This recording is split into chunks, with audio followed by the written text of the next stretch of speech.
Shanti. Welcome to the next normal. I'm your host, Sister Jenna. We're broadcasting from the beautiful Meditation Museum. If you haven't been to Washington D.C, come and visit us. It's a thriving city and area, I tell you. And if you are, do visit the Meditation Museum. We are aiming to open up the museum more days than we have it now. Economy played a factor in terms of the pandemic, and we had to close down both museums during the pandemic. And even though that's way behind us, I think, staffing it has been the big opportunity that we have to deal with. But pretty soon we will be all open fully again, hopefully like we were 6 days a week from 11 to 7, or at least really look into a few days a week just to have the space open fully for you to take advantage of the vibrations, the atmosphere, the meditations, the love, and the time that we spend together. Our focus today is on a topic that many of us struggle with, whether we did it when we were young, teenagers in school because of peer pressure, or as we were evolving in our 20s and trying to figure out who we really are. Maybe in those kind of rocky 30s where we thought we knew ourselves, but we're trying to be much better than we were and what we still want to be. And there are times that we reach our good old 50s or 60s, and we maybe start feeling you can't change, what do you call it? You can't change, what's this? You can't train an old dog. I know that's not a good figure of speech, but you've heard that saying that you can't train an old dog, but you can. You can change your thinking if you want to. And many of us are carrying an inner thinking process and dialogue in a way that we're criticizing ourselves, and we don't even know it. One of the clear distinctions that you are self-critical is the way you think about other people. If you're a kind of person throughout the day and you walk and look at people or deal with people, and internally you're having thoughts about the person that isn't constructive. Internally, you feel like you can pick up their vibrations of what they're lacking, what their faults are. There's some people who are just wired to see what's wrong with you, and they consider it to be normal. And when they get into gatherings of their friends and tribe, that's what they talk about. Not your strengths, not what God planted in you, not what you have as your contribution to humanity. They don't talk about those things. They don't talk about those things. But the moment they get together with friends, oh, did you hear? Did you see? I don't know. I don't like her. I don't think she's this. They don't even know you, but they're vibing into something. I'm reminded of the presidential campaign 2 campaigns ago. There was a former Secretary of State, Hillary Clinton, was running for president, I think alongside Donald Trump at the time. And I would overhear conversations of people telling me, oh, I just don't like her. I don't know what it is about her. And these are also women. And I used to sit in those, those scenes. And I'm like, you're not having dinner with her. I mean, you're not living with her. She's just going to manage the country. Voting in a president is seeing, are they a good manager? Can they manage a country that has such authority and do it well? And how do you know if somebody can manage a country? You look at their patterns of life. How have they lived? What have they been doing? What has worked? What has been working? How well have they monitored money and let it grow and do it and worked hard and understand the grassroots, the up, the down, the in, the outs? But there are some of us that are just so negative. And we're negative because something inside of us touched us. Somebody said something to you. It hurt. That hurt stayed there. And you never addressed it. You never healed it. And when you're critical, it's the only way you feel. You put a bandage on that hurt. It is as if there is a feeling in you. You don't articulate it in words with your friends or family, but there is a feeling in you. I've been hurt deeply. It's not healed. I don't know how to talk about it. I don't know who to talk to. And there's like it's connected to a kind of a lack of worthiness. I'm not good. I'm not good enough. And quietly in your subconscious, there's this belief system in you. And as you're walking around in your life carrying this belief system, you bring it in when you're cooking the food, when you're serving it, when you're sweeping on the floor, you're thinking. When you're walking from the house to the car, what are you thinking? I can't believe he said that. He's like this. He's always and she's like this. Oh gosh, when is this going to ever happen for me? Oh God, I just feel awful. I hate my life. You're not even aware you're doing it, yeah? But because the critic has become so close to you. It's almost become like your shadow, your best friend. I think there's something in psychology, and please don't quote me on it fully, but I had overheard a conversation or an ideology that when somebody actually criticizes you, deep down within that criticism is that they see you in a higher level. And they say to some extent, criticism is praise. Have you ever heard that? Feel free to put it in the comment. I heard it somewhere along the way.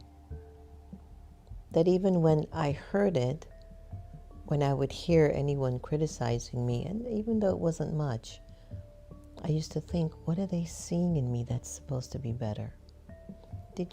It made sense to me at the time. And that even if somebody is looking out for you to be your best version of yourself, the self-critic in you will push it away like you wouldn't believe. I've seen that with so many people in my life.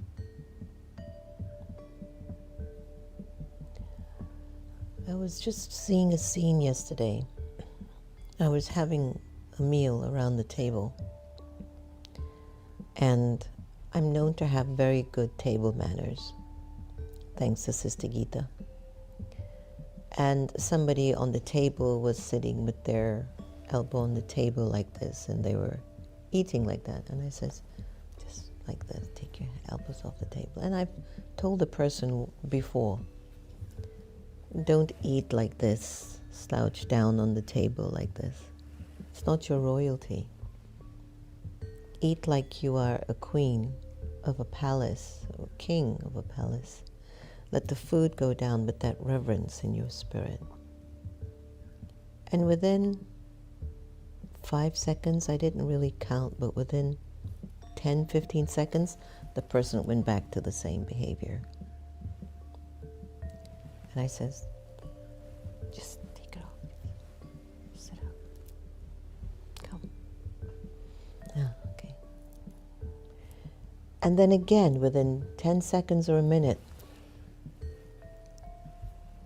like that.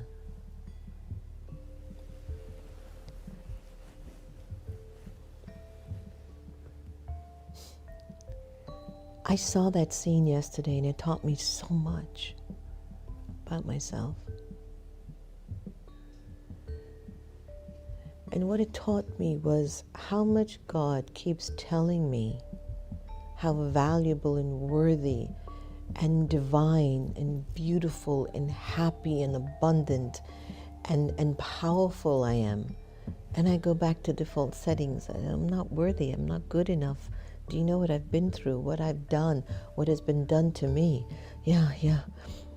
And all of that is from your past. It has no relevance now. Now you have full control of thinking what you want to think, feeling what you want to feel, do what you want to do that is best for you. But the default settings. Default settings. And then everybody looks at me or looks at you or looks at all of us, and just by our body language alone, they can recognize how much we value ourselves.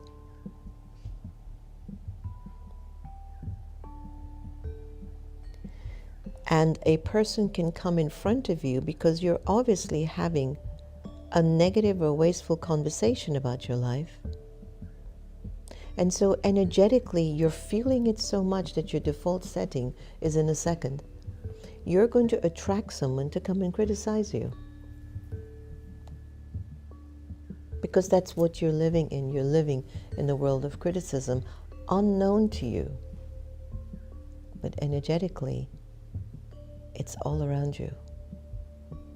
I am not good enough, or I'm very good.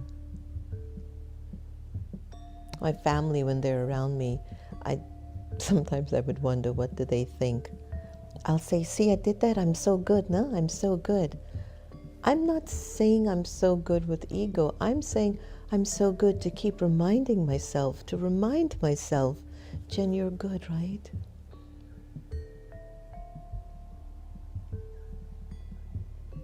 I'll say it around Santosh and the family all the time, I'm really good, no? I'm good, right? And I'm not doing it to be up on them. I'm doing it because I need to remind myself over and over again, you are a soul, immortal, eternal, imperishable, pure.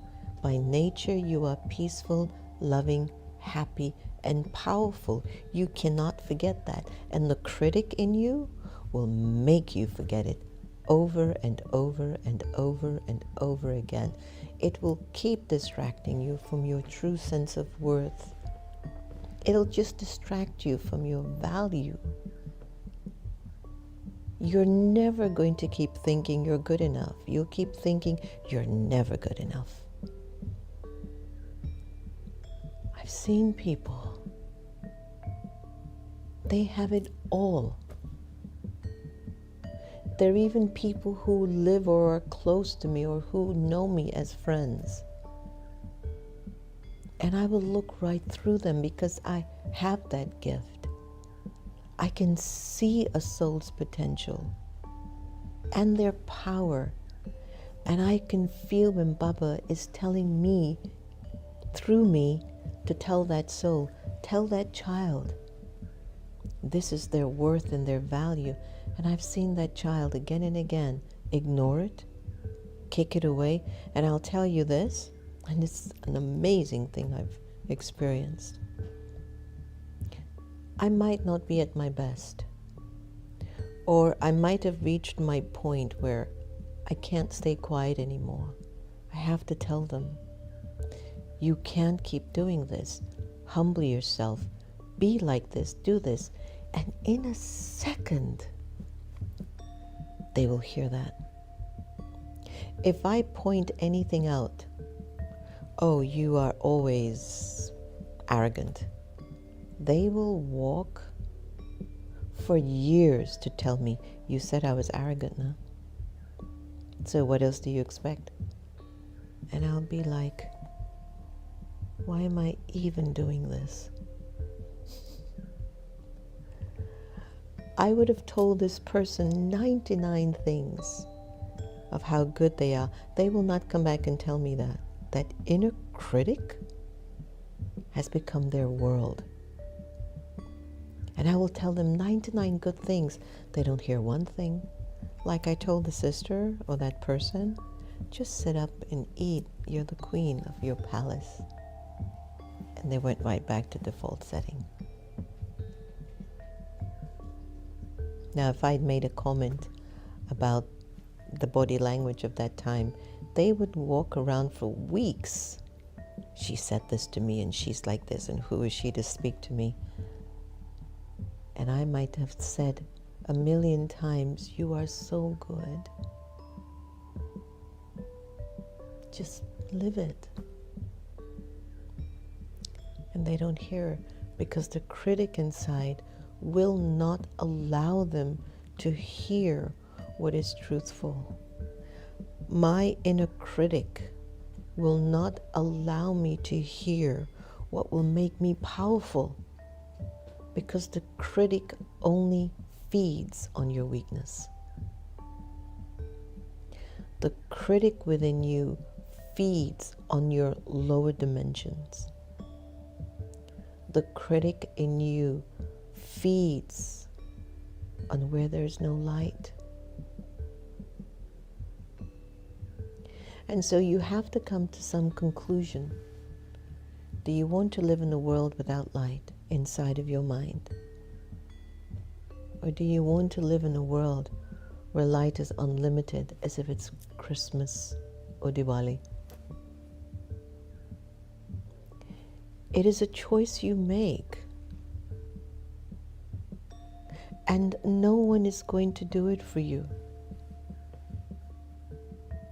You choose. You choose how to nurture your world, how to think. Instead of wasting your thoughts thinking about other people and criticizing them in your mind, you could be building a kingdom and an empire for you. There's nothing more powerful than being in the awareness of a soul, that you know your soul conscious, you know your soul is immortal and infinite, and that the only thing blocking the soul from its potential is the critic, the one who only looks for what's wrong and only waits. Only when it's absolutely perfect, the critic moves away. But we're on the journey of perfection. So of course I'm not fully perfect yet, but my perfection is still in me. It just hasn't fully evolved. But I am perfect. You are perfect.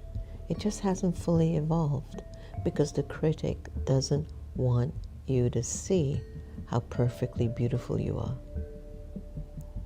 Its agenda is designed, its profession, its occupation, its duty is to only show you what's wrong with you and what's wrong with them. It is an attitude, it is an addiction, it is a behavior, it's a habit of hurting yourself. Forget hurting other people through your mind by criticizing them in your mind, but you are damaging your life so much by thinking in a negative way about other people and about yourself. That's the agenda of the critic. I will hurt others with my thoughts because I am hurt. That's not what we want anymore.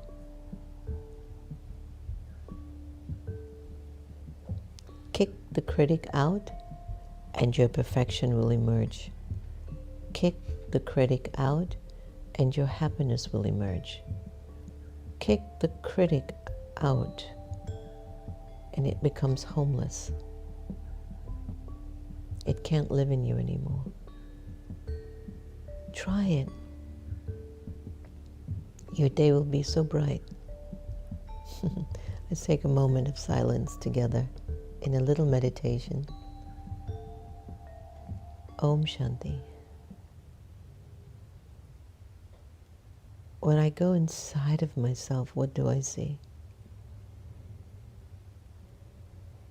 What do you see inside?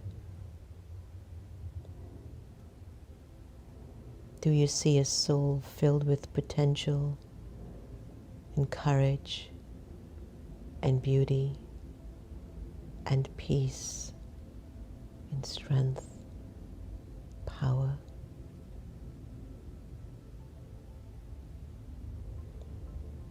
Or does it get a little rocky, challenging, confusing, shallow, absence of light? What do you see when you turn inwards? The divinity and the beauty of you? Or the opposite?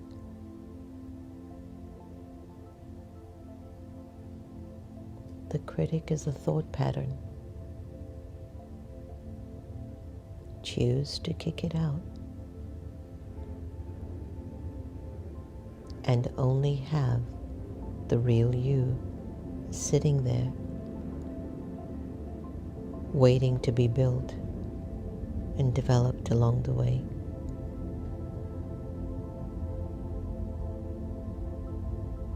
It's like you're creating a new version of yourself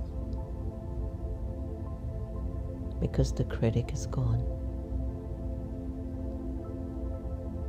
And now your only focus is to nurture and build the best version of yourself.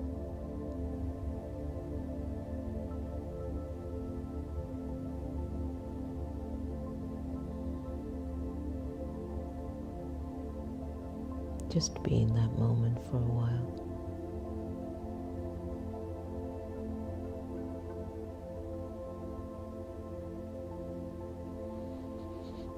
Take a deep breath in and exhale.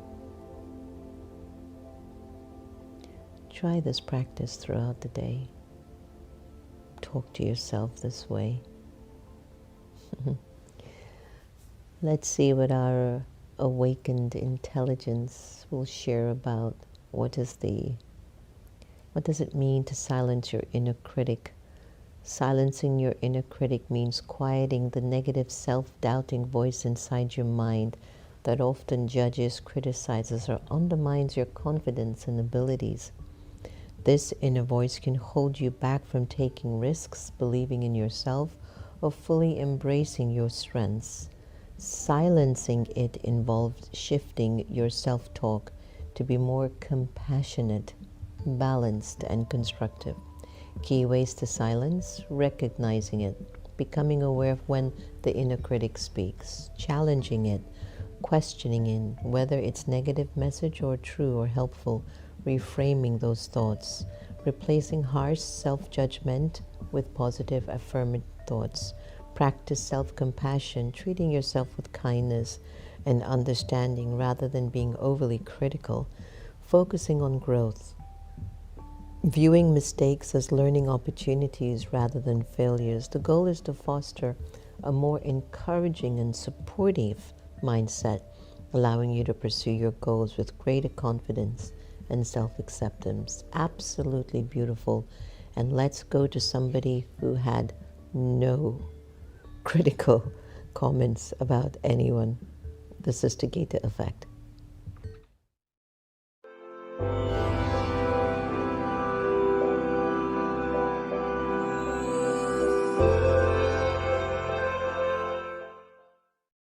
Spiritual progress. Have you asked yourself lately, what is in your heart? What's sitting in my heart? There is benefit for you in every situation in life. If that is, you know how to look for it. The idea behind steady spiritual progress is to see every circumstance and situation, particularly those that challenge you, that seems like the walls of China. Look at them as a tailor-made lesson in your personal plan for self-development. For example, in a situation where hurtful or angry words were exchanged, why not see it as a chance either to perceive things about your own character which need changing, or to rehearse some virtue or quality that you need to put into practice more often? Actually, we should be grateful for the opportunity to evaluate ourselves. How powerful that is. We should be grateful for the opportunity to evaluate ourselves. In this way, you can transform anything into a constructive lesson. Never think that you have learned enough and now can stop. You should love it when people try to correct you or give you advice. It keeps you alert and gives you plenty of opportunity to put your truth into practice. It's a sign of great danger to be unable to accept criticism and instead use your understanding to criticize others. Realize deeply the significance of every moment, and your spiritual progress will be assured. How beautiful. Have a wonderful, joyous, peaceful, and loving day.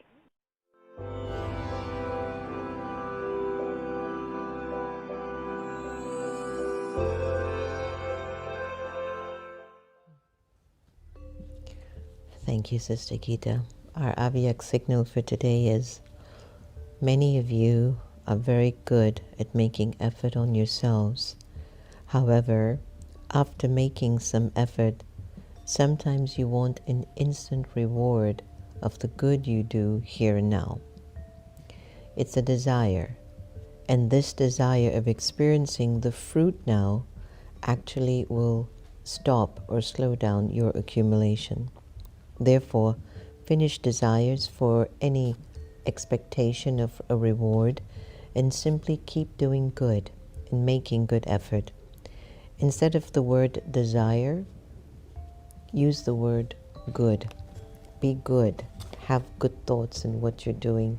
Do good. It's going to give you a return anyway. You don't have to wait for the return. It's going to happen. Just keep focusing on charity, charity, charity. Keep doing good. Keep being benevolent. Keep helping. Keep assisting. Keep being positive. This is the only way right now. This is the age that we're in. Practice loving everybody the same. Your love will increase. Thank you for joining us. Take care. Om Shanti.